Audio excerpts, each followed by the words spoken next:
첫 번째 문제 만나보시죠. 네, 많은 분들께서 오늘 두 분을 보러 방송 오픈런 했다라고 남겨주셨는데요. 이제는 두 분의 인사이트를 통해서 다양한 것들 얻어보도록 떠나보도록 하겠습니다. 저희가 준비한 첫 번째 문제 어떤 내용일지 바로 열어보도록 할게요. 네, 지금 글로벌 IB들도 등을 돌리고 있는 국내 증시입니다. 현재 공매도 거래가 급증하고 있다고 하는데요. 이렇게 불안한 국내 증시 안에서 투자자들 어떤 투자 전략이 필요할까요? 오늘 함께 이야기 나눠보도록 하겠습니다. 그럼 먼저 공매도 거래 얼마나 증가하고 있나 이 부분을 체크해봐야 할 텐데요. 지난주 월요일이었죠. 7월 28일부터 8월 1일까지 코스피의 공매도 거래 대금 5조 1천억 원 정도입니다. 그런데 주간 공매도 거래 대금이 5조 원을 웃돈 건 지난 6월 대선 이후로 처음이라고 하는데요. 현재 보면 분명 7월 그 전주였던 넷째 주만 하더라도 8조 원 정도였는데 갑자기 증가한 이유는 뭐였을까요? 바로 정부의 세제 개편안의 발표를 앞두고 투자자들 우려감이 커지면서 외국인과 기관의 매도 물량이 공매도로 집중이 된 결과입니다. 한 달 동안의 공매도 거래 대금 그 상위 종목을 보면 삼성전자, SK하이닉스 이렇게 대형주들뿐만 아니라 우량주가 함께 포함되어 있는 코덱스 200 ETF도 함께 포함이 됐는데요. 이에 따라서 시장에 대한 전반적인 하락에 대한 베팅 강화되고 있구나라는 부분 확인이 되고 있습니다.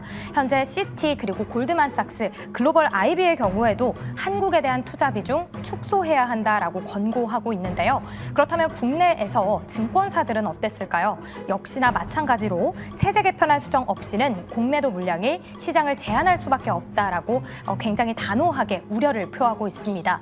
오늘의 경우에는 금요일의 하락 어느 정도 만회를 해 나가고 있는 부분인데 세제 개편 수정안 아직 확실하게 나오지 않고 있죠.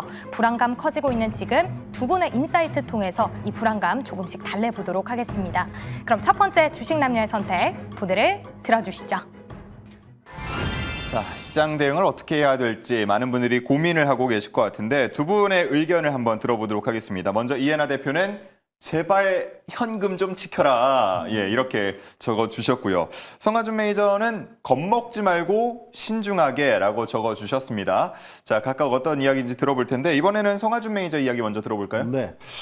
일단 여러분들이 지금 시장에서는 겁먹지 마셔라라고 말씀을 드리고 싶고 그리고 예. 겁먹지 말라고 했더니 용기 있게 달려들라는 것도 아니고 일단 신중하게 봐라라고 말씀드리는 건데 네.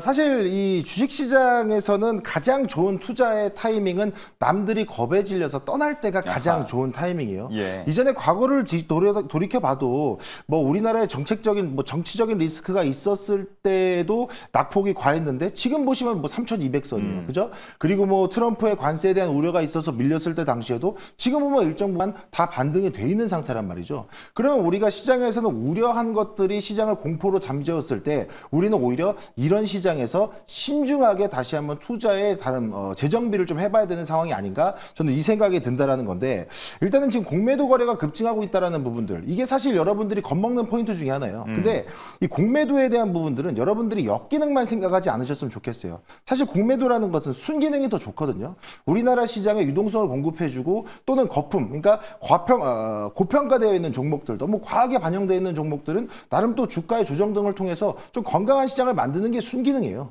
근데 여러분들이 공매도 하면 막 기관들이 때렸니 뭐 왜 이런 식으로 계속 시장에서 역기능만 생각을 하다 보니까 공매도에 대한 우려를 너무 여러분들이 공포로 좀 가져가고 있는 게 아닌가. 그리고 사실 지금 공매도 거래가 급증하고 있는 종목들 보면 그냥 말 그대로 고평가되어 있는 종목들이 상당히 많아요. 그러면 여러분들이 공매도에 있어서 겁먹는 이유는 뭐다? 내가 이 종목이 고평가됐는지 저평가됐는지 낙폭가됐는지 구분이 안 돼서 그런 거예요.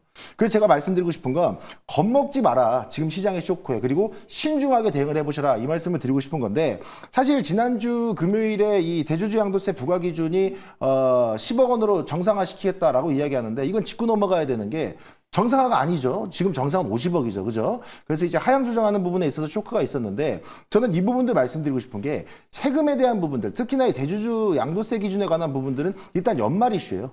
그리고 아직까지는 8월 달이기 때문에 시간이 좀 남아있단 말이죠. 그리고 세금에 대한 부분들은 일시적으로 쇼크는 줄 수 있습니다. 그러나 실적의 기본적인, 기업의 실적이라든가 기본적인 펀더멘탈을 바꿀 수는 없다라는 거죠.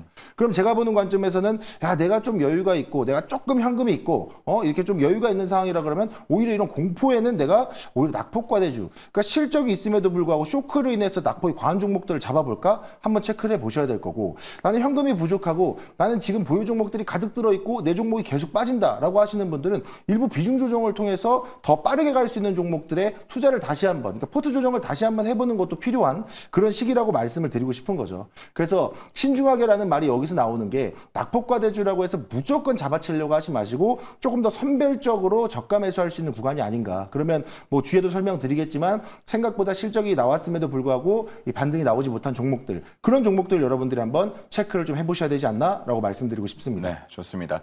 저희가 뭐 지금 상황에서 뉴스만 보다 보면 네네. 마치 이 대주주 양도소득세 기준이 얼마로 책정이 되느냐에 따라서 시장의 방향성이 완전히 나뉠 것만 같은 그런 분위기인데 꼭 그렇지만 않을 수 있다. 너무 겁먹지 말자. 그럴 때일수록 오히려 실적을 보고 펀더멘털을 보자라는 게 성하준 매니저의 이야기인 것 같습니다. 자, 다음은 이해나 대표인데 제발 현금 좀 지키자. 이거 어떤 얘기입니까? 지난 금요일 세제 개편안에 대한 실망감으로 이제 단숨에 코스피가 하루 4% 가까운 하락세를 보이면서 이제 훈풍이 돌던 이 코스피 시장에 오랜만에 좀 큰 경각심을 갖게 해 주었던 하루였습니다. 예. 코스피 최근 고점이 3,288포인트로 이 전고 부근에 근접한 수치였는데요. 보통 전고 부근에서는 주가가 이렇게 크게 밀리는 경향이 있기 때문에 지난주 목요일 제가 방송에서 코스피 하단 3,100포인트를 보고 3분기 내 조정 가능성에 대해서 말씀을 드렸었습니다. 그런데 하루 만에 생각보다 지난주 하락폭이 너무 깊어서 저도 사실 조금 당황스러웠던 부분이 있었는데요. 예. 그리고 어제 그리고 오늘 양일간 생각보다 주가 지수가 이제 만회하면서 오늘 금요일에 시가까지 회복을 했는데요. 여기에서 추가 상승 랠리가 이어질지 하락할지는 현재 매우 중요한 변곡점에 있다라고 보여집니다.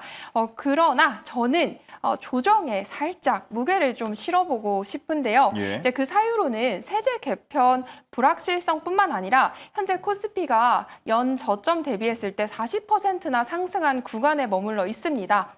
그리고 앞에서 말씀드렸던 또 전고 부근에 있기 때문에 당장은 시일 내 기대하는 부분보다는 조금 더 다른 여타 부분들을 확인을 해 주셔야 될 것 같은데 예. 특히나 이 매크로 환경을 보았을 때는요. 우려되는 부분이 조금 더 많습니다. 현재 이 원달러 환율도요. 1,390원 선에서 머물러 있는데요. 만약 환율이 1,400원을 다시 넘게 되면 분명히 이 국내 외인 수급은 가파르게 이탈할 가능성이 높아지고요. 시장은 조정을 받을 수밖에 없을 겁니다. 그리고 또 전 세계 증시는 단연 가장 큰 규모의 미국 주식시장 영향을 받을 수밖에 없는데요. 최근 미국 고용지표 쇼크가 오면서 미국 경제에도 슬금슬금 조정의 명분들이 생기고 있습니다. 현재 앞서 발표된 실업수당 연속 청구 건수 추이를 보았을 때는 저는 개인적으로 8월에도 실업률이 조금 더 높게 나오고 고용이 악화될 가능성이 굉장히 높다라고 보고 있기 때문에 예. 이로 인해서 이제 시장 전반에 전 세계적으로 조정이 있을 것으로 저는 내다보고 있습니다. 그리고 현재 워렌 버핏도 현금 비중을 사상 최대치로 두면서 역대급 보수적인 이 포지션을 잡고 있는 것으로 알려졌는데요. 저희가 최근에는 계속 상승에 익숙해 있다 보니 간과하고 있는 것이 시장은 원래 상승과 하락을 반복합니다. 그런데 상승에 지나치게 익숙해진 상황에서 현재 시장은 또 가열된 수준에 머물러 있는 것도 여러분들이 잊지 마셔야 될 것 같습니다.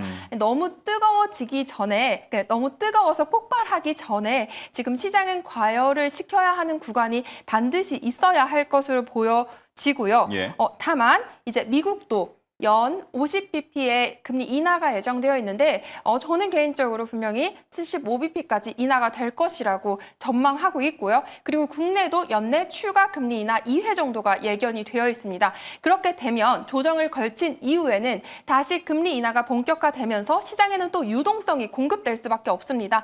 다시금 또 시장이 나아갈 수 있는 명분이 제공이 되는 겁니다. 그래서 제가 생각할 때는 8월, 9월은 조금 더 계절적으로도 쉬어가는 구간이 되지 않을까. 예. 다만 연말 저는 산타 랠리가 올 수 있을 것이라고 이 금리 인하와 더불어서 네. 예측을 하고 있기 때문에 여러분들도 지금은 조금만 쉬어가는 구간으로 생각을 해주시면 좋을 것 같습니다. 네. 그렇기 때문에 지금은 현금의 비중을 조금은 늘려야 할 때인 것 같다라고 분석을 해주셨습니다.